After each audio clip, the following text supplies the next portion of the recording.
ओम नमः शिवाय। जय भोलेनाथ। आप सभी का हमारे YouTube चैनल पर हार्दिक स्वागत है।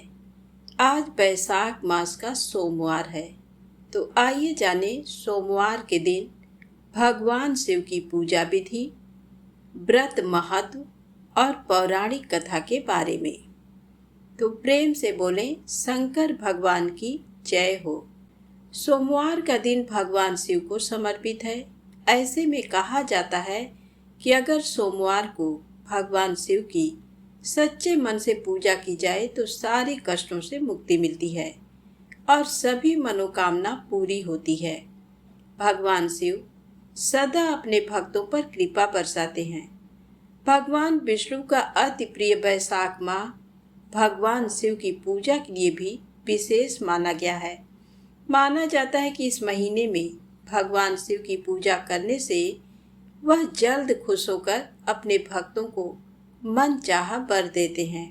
वैसे तो शिव जी की पूजा सावन और कार्तिक महीने के सोमवार को करना भी विशेष माना गया है, लेकिन वैशाख माह के सोमवार में भगवान शिव को प्रसन्न करना काफी आसान माना जाता है।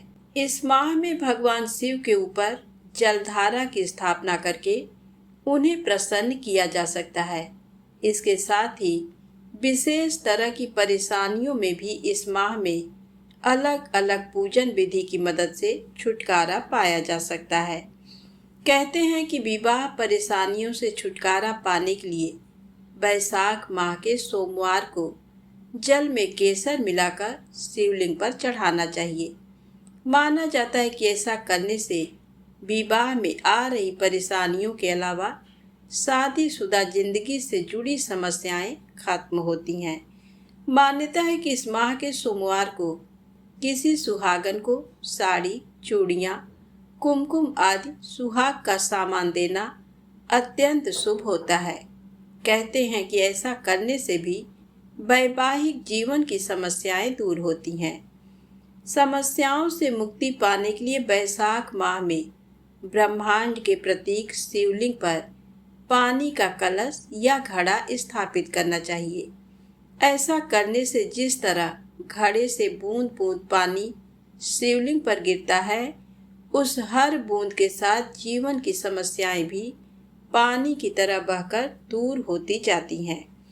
कहते हैं कि ग्रह बाधाएं दूर करने के लिए वैशाख माह के हर सोमवार को ब्रह्म मुहूर्त में स्नान करने के बाद भगवान शिव का जल और दूध से अभिषेक करना चाहिए।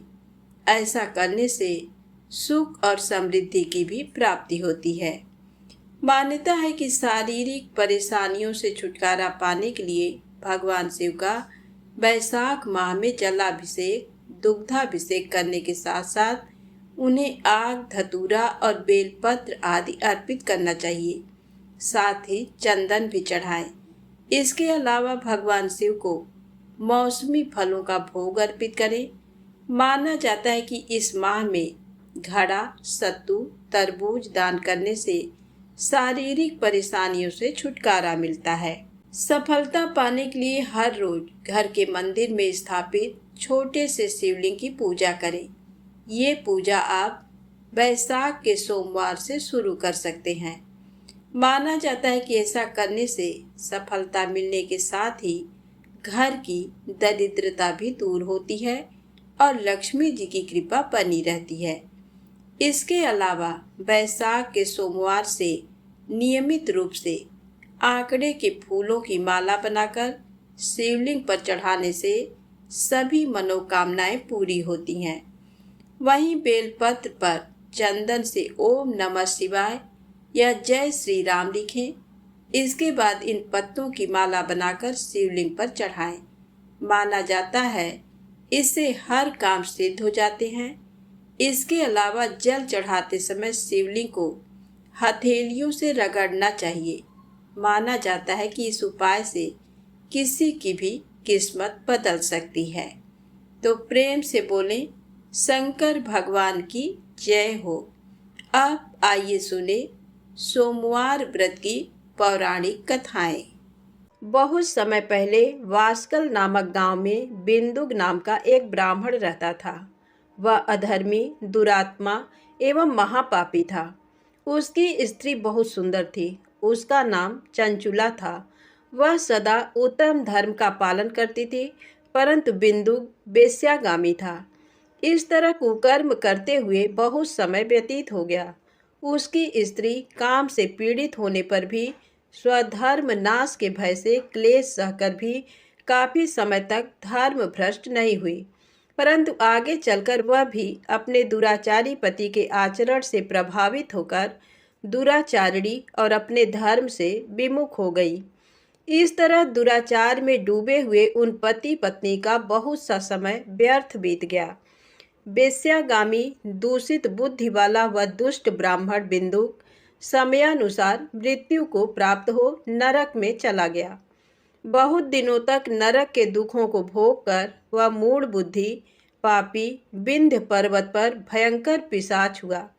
इधर उस दुराचारी बिंदु के मर जाने पर वह चंचुला नामक स्त्री बहुत समय तक पुत्रों के साथ अपने घर में रहती रही। पति की मृत्यु के बाद वह भी अपने धर्म से गिरकर पर पुरुषों का संग करने लगी थी। सतियां विपत्ति में भी अपने धर्म का पालन करना नहीं छोड़ती। यही तो तप है। तप कठिन तो होता है, लेकिन इसका फल मीठा होता है। एक दिन दैव योग से किसी पुण्य पर्व के आने पर वह अपने भाई बंधुओं के साथ गोकर्ण क्षेत्र में गई। उसने तीर्थ के जल में स्नान किया एवं बंधुजनों के साथ यहाँ वहाँ घूमने लगी। घूमते घूमते वह एक देव मंदिर में गई। वहाँ उसने एक ब्राह्मण के मुख से भगवान शिव की परम पवित्र एवं मंगलकारी कथा सुनी। कथावाचक ब्राह्मण कह रहे थे कि जो स्त्रियां व्यभिचार करती हैं, वे मरने के बाद जब यमलोक जाती हैं, तब यमराज के दूत उन्हें तरह तरह से यंत्रणा देते हैं। वे उसके कामांगों को तप्त लौह दंडों से दागते हैं। तप्त लौह के पुरुष से उसका संसर्ग कराते हैं। ये सारे दंड इतनी वेदना देने वाले होते हैं कि जीव पुकार पुकार कर कहता है कि अब वह ऐसा नहीं करेगा, लेकिन यमदूत उसे छोड़ते नहीं। कर्मों का फल तो सभी को भोगना पड़ता है। देव, ऋषि, मनुष्य सभी इससे बंधे हुए हैं। ब्राह्मण के मुख से ये वैराग्य बढ़ाने वाली कथा सुनकर चंचुला भय से व्याकुल हो गई। कथा समाप्त होने पर सभी लोग वहां से चले गए। तब कथा बाँचने वाले ब्राह्मण देवता से चंचुला ने कहा, हे ब्राह्मण, धर्म को न जानने के कारण मेरे द्वारा बहुत बड़ा दुराचार हुआ है। स्वामी, मेरे ऊपर कृपा कर मेरा उद्धार कीजिए। आपके प्रवचन को सुनकर मुझे इस संसार से वैराग्य हो गया है। मुझ मूढ़ चित्त वाली पापिनी को धिक्कार है। मैं निंदा के योग्य हूँ। मैं बुरे विषयों में फंसकर अपने धर्म से विमुख हो गई थी। कौन मुझ जैसी कुमार्ग में मन लगाने वाली पापिनी का साथ देगा? जब यमदूत मेरे गले में फंदा डालकर मुझे बांध कर ले जाएंगे और नरक में मेरे शरीर के टुकड़े करेंगे, तब मैं कैसे उन महायातनाओं को सहन कर पाऊंगी? मैं सब प्रकार से नष्ट हो गई हूँ, क्योंकि अभी तक मैं हर तरह से पाप में डूबी रही हूँ। हे ब्राह्मण, आप मेरे गुरु हैं। आप ही मेरे माता पिता हैं। मैं आपके शरण में आई हूँ। मुझ अबला का अब आप ही उद्धार कीजिए। इस प्रकार विलाप करती हुई चंचुला ब्राह्मण देवता के चरणों में गिर पड़ी। तब ब्राह्मण ने उसे कृपा पूर्वक उठाया और इस प्रकार कहा, नारी, तुम सौभाग्यशाली हो जो भगवान शंकर की कृपा से तुमने वैराग्यपूर्ण ये कथा सुनी। कथा सुनकर समय से अपनी गलती का एहसास कर लिया है। तुम डरो मत और भगवान शिव की शरण में जाओ। उनकी परम कृपा से तुम्हारे सभी पाप नष्ट हो जाएंगे। मैं तुम्हें भगवान शिव की कथा सहित वह मार्ग बताऊंगा जिसके द्वारा तुम्हें सुख देने वाली उत्तम गति प्राप्त होगी। शिव कथा सुनने से तुम्हारी बुद्धि शुद्ध हो गई है और तुम्हें पश्चाताप हुआ है तथा मन में वैराग्य उत्पन्न हुआ है। पश्चाताप ही पाप करने वाले पापियों के लिए सबसे बड़ा प्रायश्चित है। जो मनुष्य अपने कुकर्म के लिए पश्चाताप नहीं करता वह उत्तम गति प्राप्त नहीं करता, परंतु जिसे अपने कुकृत्य पर हार्दिक पश्चाताप होता है वह अवश्य उत्तम गति का भागीदार होता है। इसमें कोई शक नहीं है। शुद्ध चित्त में ही भगवान शिव व पार्वती का वास होता है। वह शुद्धात्मा पुरुष सदा शिव के पद को प्राप्त होता है। इस कथा का श्रवण सभी मनुष्यों के लिए कल्याणकारी है, अतः इसकी आराधना व सेवा करनी चाहिए। हे ब्राह्मण पत्नी, तुम अन्य विषयों से अपने मन को हटाकर भगवान शंकर की इस परम पावन कथा को सुनो। इससे तुम्हारे चित्त की शुद्धि होगी और तुम्हें मोक्ष की प्राप्ति होगी। जो मनुष्य निर्मल हृदय से भगवान शिव के चरणों का चिंतन करता है उसकी एक ही जन्म में मुक्ति हो जाती है। ये कहकर वे ब्राह्मण चुप हो गए। उनका हृदय करुणा से भर गया। वे ध्यान में मग्न हो गए। ब्राह्मण का ये उपदेश सुनकर चंचुला के नेत्रों में आनंद के आंसू छलक आए। वह हर्ष भरे हृदय से ब्राह्मण देवता के चरणों में गिर गई और हाथ जोड़कर बोली, मैं कृतार्थ हो गई। हे ब्राह्मण, शिव भक्तों में श्रेष्ठ स्वामीन, आप धन्य हैं। आप परमार्थदर्शी हैं और सदा परोपकार में लगे रहते हैं। साधो, मैं नरक के समुद्र में गिर रही हूँ, कृपा कर मेरा उद्धार कीजिए। जिस पौराणिक व अमृत के समान कथा की बात आपने की है उसे सुनकर ही मेरे मन में वैराग्य उत्पन्न हुआ है। उस अमृतमयी कथा को सुनने के लिए मेरे मन में बड़ी श्रद्धा हो रही है। कृपया आप मुझे उसे सुनाइए। कथा सुनने की इच्छा मन में लिए हुए चंचुला उन ब्राह्मण देवता की सेवा में वहीं रहने लगी। उस गोकर्ण नामक महाक्षेत्र में उन ब्राह्मण देवता के मुख से चंचुला भगवान शिव की भक्ति, ज्ञान और वैराग्य बढ़ाने वाली और मुक्ति देने वाली परम उत्तम कथा सुनकर कृतार्थ हुई। उसका चित्त शुद्ध हो गया। वह अपने हृदय में शिव के सगुण रूप का चिंतन करने लगी। वह सदैव शिव के सच्चिदानंदमय स्वरूप का स्मरण करती थी। तत्पश्चात अपना समय पूर्ण होने पर चंचुला ने बिना किसी कष्ट के अपना शरीर त्याग दिया। उसे लेने के लिए एक दिव्य विमान वहां पहुंचा। ये विमान शोभा साधनों से सजा था एवं शिवगणों से सुशोभित था। चंचुला विमान से शिवपुरी पहुंची। उसके सारे पाप धुल गए। वह दिव्यांगना हो गई। वह गौरांगी देवी मस्तक पर अर्धचंद्र का मुकुट व अन्य दिव्य आभूषण पहने शिवपुरी में पहुंची। वहां उसने सनातन देवता त्रिनेत्रधारी महादेव शिव को देखा। सभी देवता उनकी सेवा में भक्तिभाव से उपस्थित थे। उनकी अंग कांति करोड़ों सूर्यों के समान प्रकाशित हो रही थी। 5 मुख और हर मुख में 3 नेत्र थे। मस्तक पर अर्धचंद्राकार मुकुट शोभायमान हो रहा था। कंठ में नील चिन्ह था। उनके साथ में देवी गौरी विराजमान थी जो विद्युत पुंज के समान प्रकाशित हो रही थी। महादेव जी की कांति कपूर के समान गौर थी। उनके शरीर पर श्वेत वस्त्र थे तथा शरीर श्वेत भस्म से युक्त था। इस प्रकार भगवान शिव के परम उज्जवल रूप के दर्शन कर चंचुला बहुत प्रसन्न हुई। उसने भगवान को बारंबार प्रणाम किया और हाथ जोड़कर प्रेम, आनंद और संतोष से युक्त हो विनीत भाव से खड़ी हो गई। उसके नेत्रों से आनंदाश्रुओं की धारा बहने लगी। भगवान शंकर व भगवती गौरी उमा ने करुणा के साथ सौम्य दृष्टि से देखकर चंचुला को अपने पास बुलाया। गौरी उमा ने उसे प्रेम पूर्वक अपनी सखी बना लिया। चंचुला सुख पूर्वक भगवान शिव के धाम में उमा देवी की सखी के रूप में निवास करने लगी। एक दिन चंचुला आनंद में मग्न उमा देवी के पास गई और दोनों हाथ जोड़कर उनकी स्तुति करने लगी। हे गिरिराज नंदिनी, स्कंद माता उमा, आप सभी मनुष्यों एवं देवताओं द्वारा पूज्य तथा समस्त सुखों को देने वाली हैं। आप शंभु प्रिया हैं। आप ही सगुणा और निर्गुणा हैं। हे सच्चिदानंद स्वरूपिणी, आप ही प्रकृति की पोषक हैं। हे माता, आप ही संसार की सृष्टि, पालन और संहार करने वाली हैं। इस प्रकार सद्गति प्राप्त चंचुला देवी की स्तुति कर शांत हो गई। उसकी आंखों में प्रेम के आंसू उमड़ आए। तब शंकर प्रिया भक्त वत्सला उमा देवी ने बड़े प्रेम से चंचुला को चुप कराते हुए कहा, सखी चंचुला, मैं तुम्हारी स्तुति से प्रसन्न हूँ। बोलो, क्या वर मांगती हो? चंचुला बोली, हे गिरिराज कुमारी, मेरे पति बिंदुक इस समय कहाँ हैं?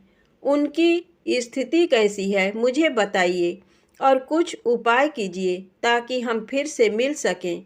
हे महादेवी, मेरे पति एक शूद्र जाति वेश्या के प्रति आसक्त थे और पाप में ही डूबे रहते थे। गिरिजा बोली, बेटी, तुम्हारा पति बिंदुक बड़ा पापी था, उसका अंत बड़ा भयानक हुआ। वेश्या का उपभोग करने के कारण वह मूर्ख नरक में अनेक वर्षों तक अनेक प्रकार के दुख भोगकर अब शेष पाप को भोगने के लिए विंध्य पर्वत पर पिशाच की योनि में रह रहा है। वह दुष्ट वहीं वायु पीकर रहता है और सब प्रकार के कष्ट सहता है। गौरी देवी की ये बात सुनकर चंचुला अत्यंत दुखी हो गई। फिर मन को किसी तरह स्थिर करती हुई दुखी हृदय से माँ गौरी से उसने एक बार फिर पूछा, हे महादेवी, मुझ पर कृपा कीजिए और मेरे पापी पति का अब उद्धार कर दीजिए। कृपा करके मुझे वह उपाय बताइए जिससे मेरे पति को उत्तम गति प्राप्त हो सके।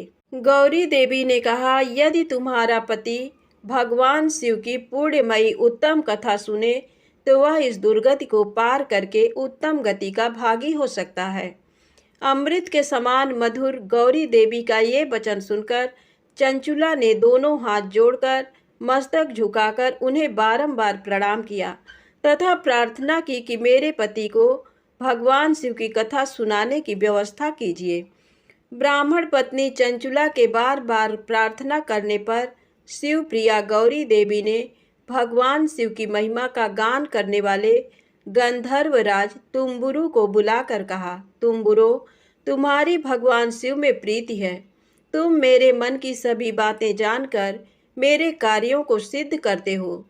तुम मेरी इस सखी के साथ विंध्य पर जाओ, वहाँ एक महाघोर और भयंकर पिशाच रहता है। पूर्व जन्म में वह पिशाच बिंदुक नामक ब्राह्मण मेरी इस सखी चंचुला का पति था। वह वेश्यागामी हो गया था। उसने स्नान, संध्या आदि नित्य कर्म छोड़कर अपवित्र रहने लगा। क्रोध के कारण उसकी बुद्धि भ्रष्ट हो गई। दुर्जनों से उसकी मित्रता तथा सज्जनों से द्वेष बढ़ गया था। वह अस्त्र शस्त्र से हिंसा करता, लोगों को सताता और उनके घरों में आग लगा देता था। चांडालों से दोस्ती करता, वह रोज वेश्या के पास जाता था। पत्नी को त्याग कर दुष्ट लोगों से दोस्ती कर उन्हीं के संपर्क में रहता था। वह मृत्यु तक दुराचार में फंसा रहा। मृत्यु के बाद उसे पापियों के भोग स्थान यमपुर ले जाया गया। वहाँ घोर नरकों को सहकर इस समय वह विंध्य पर पिशाच बनकर रह रहा है और पापों का फल भोग रहा है। तुम उसके सामने परम पुण्यमयी पापों का नाश करने वाली भगवान शिव की दिव्य कथा का प्रवचन करो। इस कथा को सुनने से उसका हृदय सभी पापों से मुक्त होकर शुद्ध हो जाएगा और वह प्रेत योनि से मुक्त हो जाएगा। दुर्गति मुक्त होने पर उस बिंदुक नामक पिशाच को विमान पर बिठाकर तुम भगवान शिव के पास ले आना। माँ उमा का आदेश पाकर गंधर्वराज तुम्बरो प्रसन्नता पूर्वक अपने भाग्य की सराहना करते हुए चंचुला को साथ लेकर विमान से पिशाच के निवास स्थान विंध्य पर्वत पर गया। वहां पहुंचकर उसने उस विकराल आकृति वाले पिशाच को देखा। उसका शरीर विशाल था, उसकी ठोड़ी बड़ी थी। वह कभी हंसता, कभी रोता, कभी उछलता था। महाबली तुम्बरों ने बिंदुक नामक पिशाच को पासों से बांध लिया। उसके पश्चात तुम्बरों ने कथा बाँचने के लिए स्थान तलाश कर मंडप की रचना की। शीघ्र इस बात का पता लोगों को चल गया कि एक पिशाच के उद्धार हेतु देवी पार्वती की आज्ञा से तुम्बरो भगवान शिव की कथा सुनाने विंध्य पर्वत पर आया है। उस कथा को सुनने के लोभ से बहुत से देवर्षि वहां पहुंच गए। सभी को आदर पूर्वक स्थान दिया गया। पिशाच बिंदु को पांसों में बांधकर आसन पर बिठाया गया और तब तुम्बरू ने परम उत्तम भगवान शिव की अमृत कथा का गान शुरू किया। इससे सभी श्रोता कृतार्थ हो गए। परम पुण्यमय कथा को सुनकर पिशाच सभी पापों से मुक्त हो गया और उसने पिशाच शरीर का त्याग कर दिया। शीघ्र ही उसका रूप दिव्य हो गया। उसका शरीर गौर वर्ण का हो गया। शरीर पर श्वेत वस्त्र एवं पुरुषों के आभूषण आ गए।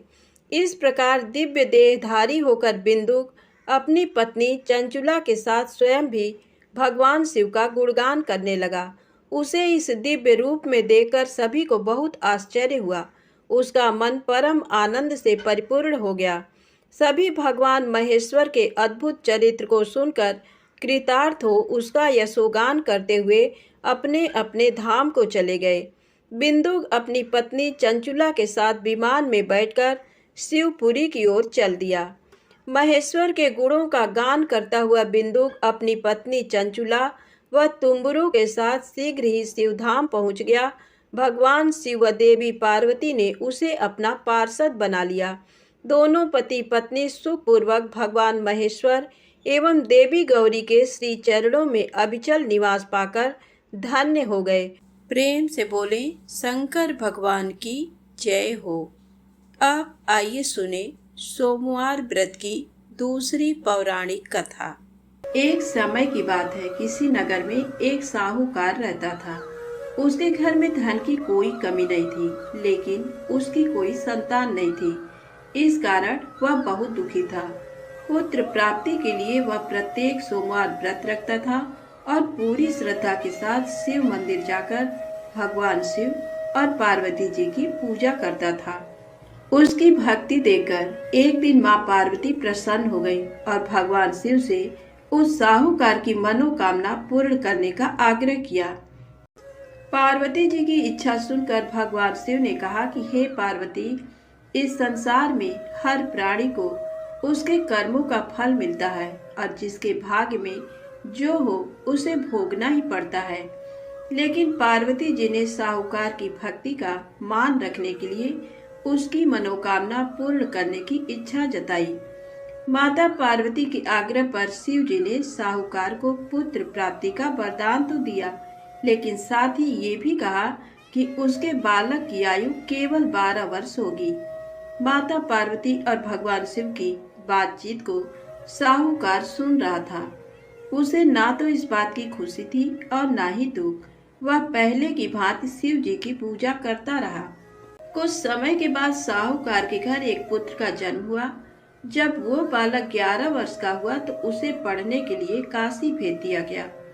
साहूकार ने पुत्र के मामा को बुलाकर उसे बहुत सारा धन दिया और कहा कि तुम इस बालक को काशी विद्या प्राप्ति के लिए ले जाओ और मार्ग में यज्ञ कराना। जहाँ भी यज्ञ कराओ वहाँ ब्राह्मणों को भोजन कराते और दक्षिणा देते हुए जाना। दोनों मामा भांजे इसी तरह यज्ञ कराते और ब्राह्मणों को दान दक्षिणा देते काशी की ओर चल पड़े। रात में एक नगर पड़ा जहाँ नगर के राजा की कन्या का विवाह था, लेकिन जिस राजकुमार से उसका विवाह होने वाला था वह एक आंख से काना था। राजकुमार के पिता ने अपने पुत्र के काना होने की बात को छुपाने के लिए एक चाल सोची। साहूकार के पुत्र को देखकर उसके मन में एक विचार आया। उसने सोचा क्यों न इस लड़के को दूल्हा बनाकर राजकुमारी से विवाह करा दूं। विवाह के बाद इसको धन देकर विदा कर दूंगा और राजकुमारी को अपने नगर ले जाऊंगा। लड़के को दूल्हे के वस्त्र पहनाकर राजकुमारी से विवाह कर दिया गया। लेकिन साहूकार का पुत्र ईमानदार था। उसे ये बात न्याय संगत नहीं लगी। उसने अवसर पाकर राजकुमारी के चुन्नी के पल्ले पर लिखा कि तुम्हारा विवाह तो मेरे साथ हुआ है, लेकिन जिस राजकुमार के संग तुम्हें भेजा जाएगा वह एक आंख से काना है। मैं तो काशी पढ़ने जा रहा हूँ। जब राजकुमारी ने चुन्नी पर लिखी बातें पढ़ी तो उसने अपने माता पिता को ये बात बताई। राजा ने अपनी पुत्री को विदा नहीं किया, जिससे बारात वापस चली गई। दूसरी ओर साहूकार का लड़का और उसका मामा काशी पहुँचे और वहां जाकर उन्होंने यज्ञ किया। जिस दिन लड़के की आयु 12 साल की हुई उसी दिन यज्ञ रखा गया। लड़के ने अपने मामा से कहा कि मेरी तबीयत कुछ ठीक नहीं है। मामा ने कहा कि तुम अंदर जाकर सो जाओ। शिव जी के वरदान के अनुसार कुछ ही देर में उस बालक के प्राण निकल गए। मृत भांजे को देख उसके मामा ने विलाप शुरू किया।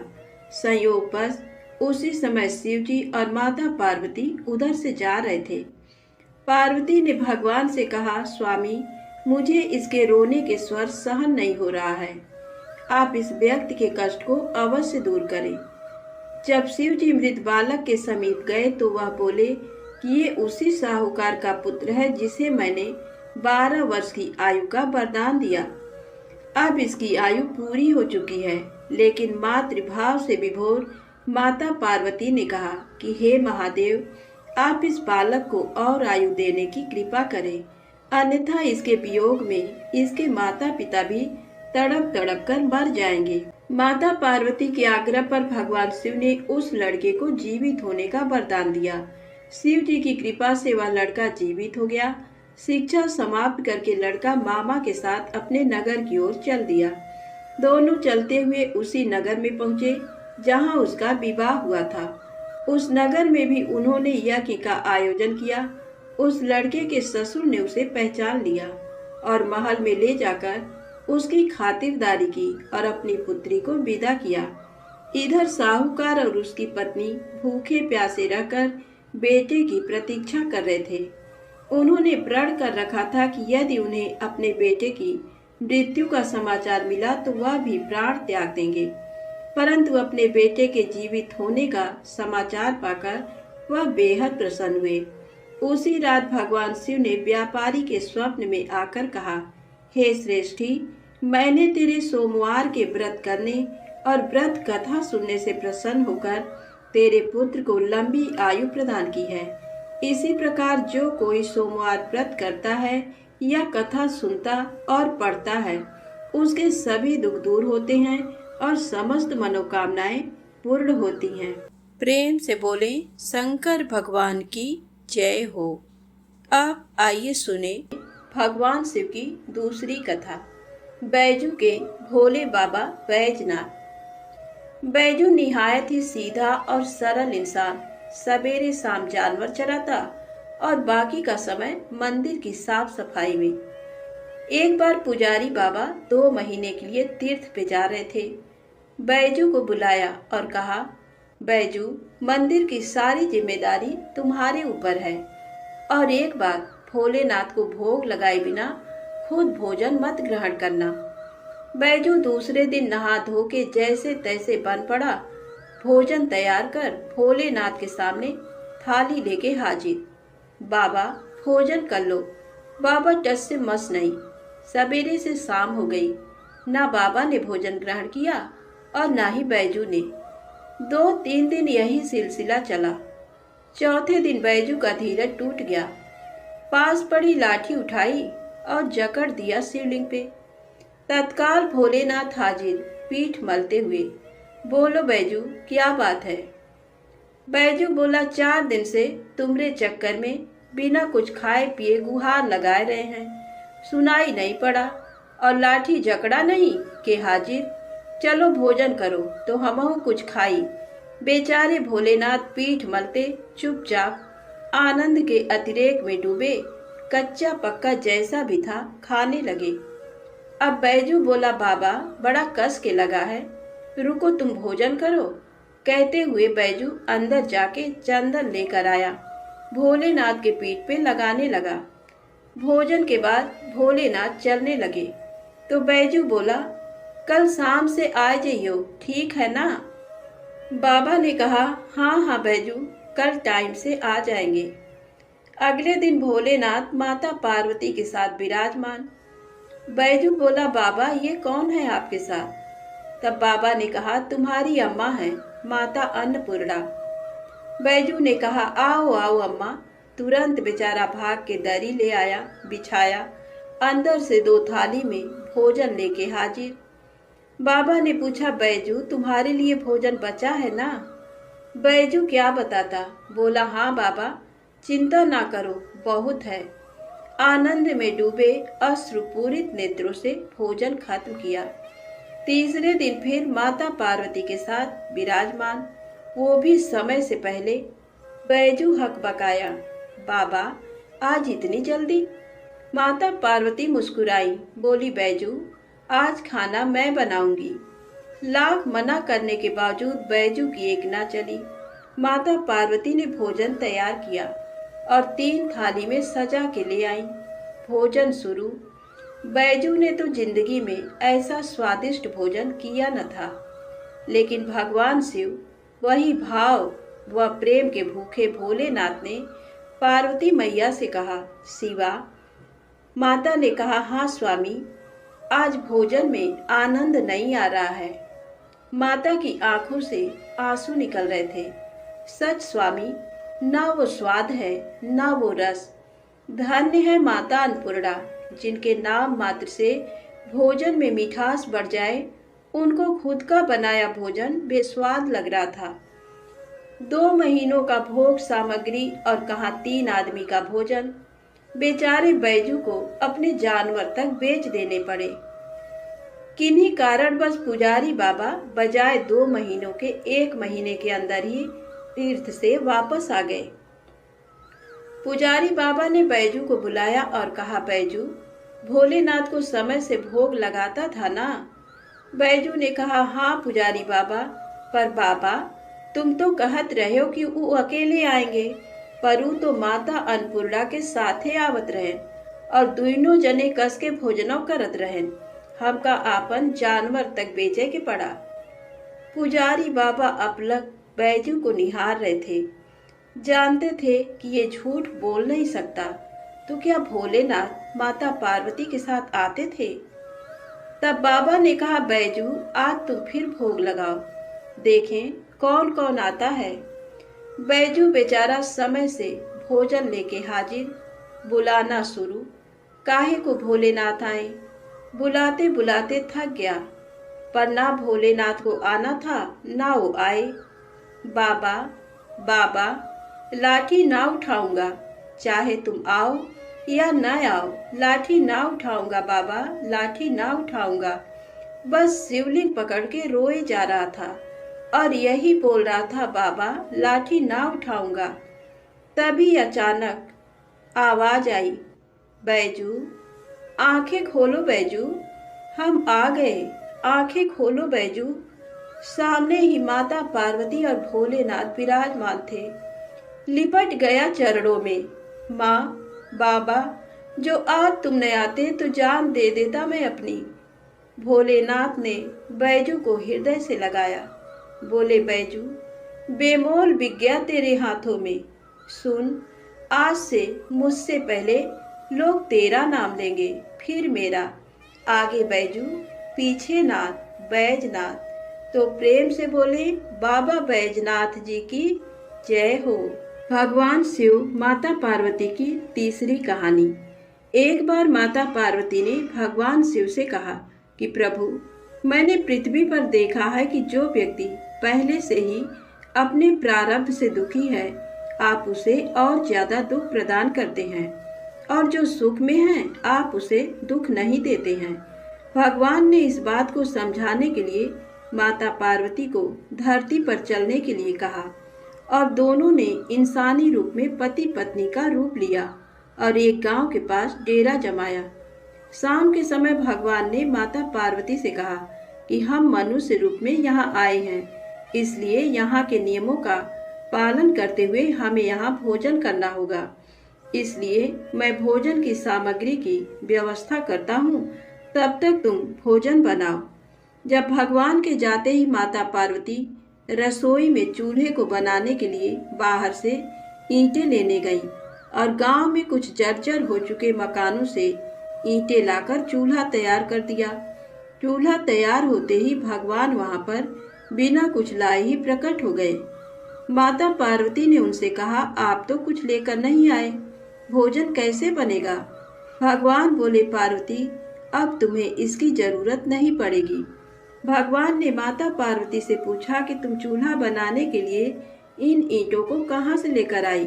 तो माता पार्वती ने कहा, प्रभु इस गांव में बहुत से ऐसे घर भी हैं जिनका रखरखाव सही ढंग से नहीं हो रहा है। उनकी जर्जर हो चुकी दीवारों से मैं ईंटें निकाल कर ले आई। भगवान ने फिर कहा, जो घर पहले से खराब थे तुमने उन्हें और खराब कर दिया। तुम ईंटें उन सही घरों की दीवार से भी तो ला सकती थी। तब माता पार्वती बोली, प्रभु, उन घरों में रहने वाले लोगों ने उनका रखरखाव बहुत सही तरीके से किया है और वो घर सुंदर भी लग रहे हैं। ऐसे में उनकी सुंदरता को बिगाड़ना उचित नहीं होता। भगवान बोले, पार्वती, यही तुम्हारे द्वारा पूछे गए प्रश्न का उत्तर है। जिन लोगों ने अपने घर का रखरखाव अच्छी तरह से किया है, यानी सही कर्मों से अपने जीवन को सुंदर बना रखा है, उन लोगों को दुख कैसे हो सकता है। मनुष्य के जीवन में जो भी सुखी है वो अपने कर्मों के द्वारा सुखी है और जो दुखी है वो अपने कर्मों के द्वारा दुखी है। इसलिए हर एक मनुष्य को अपने जीवन में ऐसे ही कर्म करने चाहिए कि जिससे इतनी मजबूत व खूबसूरत इमारत खड़ी हो जाए, कभी भी कोई भी उसकी एक ईंट भी निकालने ना पाए। प्रेम से बोले, शंकर भगवान, गौरी माता की जय हो, सर्व देवी देवता की जय हो। यदि आपको ये कथाएं अच्छी लगी हो तो प्लीज़ लाइक अवश्य करें, चैनल को सब्सक्राइब करें, ज़्यादा से ज़्यादा शेयर करें। जय माता दी, जय भोलेनाथ।